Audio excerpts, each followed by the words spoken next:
Today's topic is one I know so many of you are dealing with. I dealt with it for 18 years, and it's by far the worst, most difficult, challenging, frustrating, and heartbreaking issue that a parent ever has to deal with. Today we're talking about co-parenting with a narcissist, which is a hill I would not wish on anyone, but one that so many of us, unfortunately, have no other choice but to accept and deal with. Let me first say, there is no co-parenting with a narcissist. If your ex has a narcissistic personality disorder, there is no co-parenting. And if you're in this situation, that's the first thing you need to understand and come to a place of acceptance. This will not ever be a co-parenting equal, honest, helpful, and amicable situation, never. And it's really important that you hear that, because if you're under some false delusion that this is going to go smoothly, you're mistaken. This will be the most challenging and difficult job of your life. The narcissist is not interested in the least in co-parenting with you. They are interested in drama, causing problems for you personally, and in your relationship with your children and winning. And the sooner you come to understand this, the better off you will be. You cannot have a fantasy that the narcissist will do what is in the best interest of your children, because they are not able to empathize with anyone, not even their kids. The narcissists will do what makes him or her happy, and if you are divorcing or divorced, what makes them happy is usually making you suffer, and they know the easiest way to make you suffer is through your children. So accepting your reality is the first step. This is going to be incredibly difficult and challenging. There will be days when your heart will absolutely break for what your kids have to go through. Every interaction that you have with the narcissist is going to be a struggle at the very least. The top tips for co-parenting with a narcissist. Number 1, understanding there will not be any co-parenting. My first tip is you want to try and keep all communication with the narcissist as low and unemotional as humanly possible. This is called detached contact. You will want to keep all communication through emails or texts so that there's a record of what was said, and keep all your communication matter-of-fact, unemotional, and solely focused on the things that are necessary with the kids. If they know that they can get an emotional rise out of you, then this is narcissistic supply, and you don't want them to look at you for any form of narcissistic supply. So they'll probably try and provoke you over and over, so you need to be aware and not take the bait. The sooner they realize that they cannot get a reaction out of you, the sooner they will look elsewhere for someone to harass, terrorize, and frustrate. Number 2, always have a plan B. Always have a plan B figured out when they do not show up for their scheduled visitation. There will likely be many times the narcissist will cancel on their visitation at the very last minute, making some ridiculous claim of why they can't come and get the kids, or they just won't show up at all. They enjoy knowing that they are completely inconveniencing you and that you will feel bad for your kids, and, of course, you know the kids will be crushed by this. This is going to be intentional, and it's unlikely that they will ever stop. So it's always a good idea to have a plan B to lower the harm and the impact this has on your children. Number 3, don't expect that they will respect the court orders. Do not ever count on them to follow the court orders, and don't expect the judge to enforce the court orders either.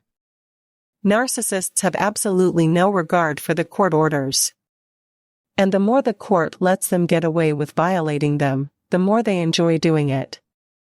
If you are dealing with someone who has a narcissistic personality disorder, they will have no regard or respect for the orders of the court.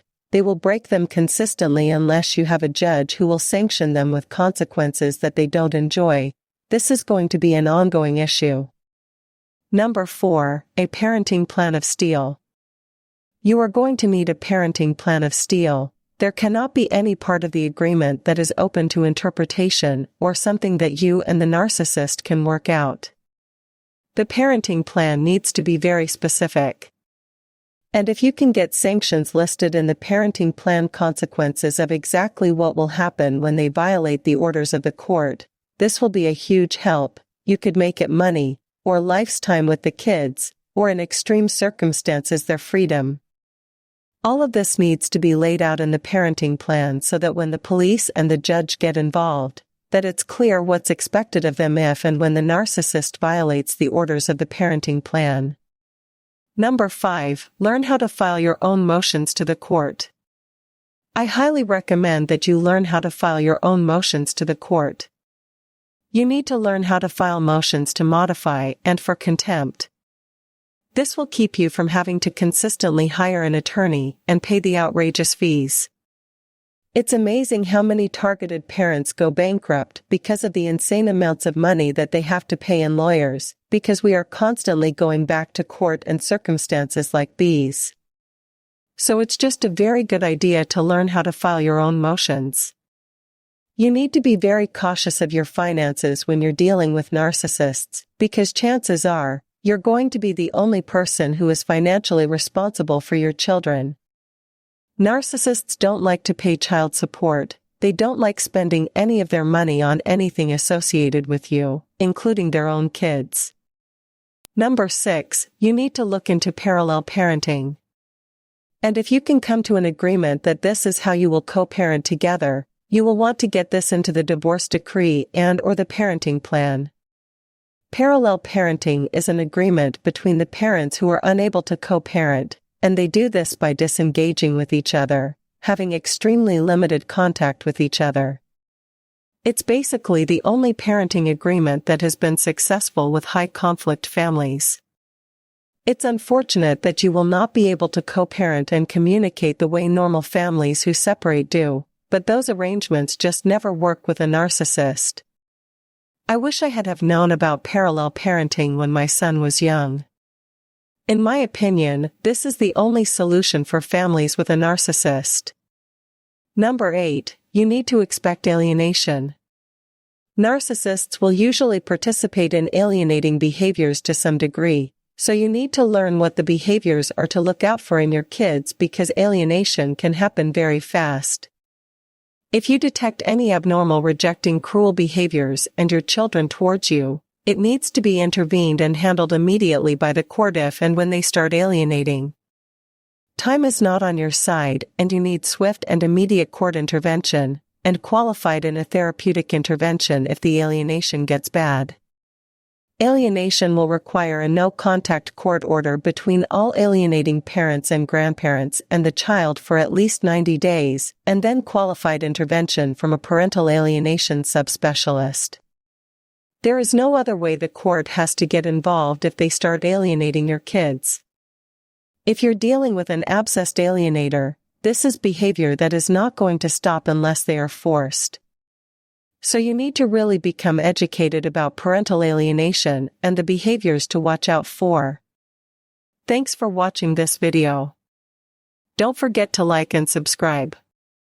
If there is anything that needs to be discussed, write in the comments column below.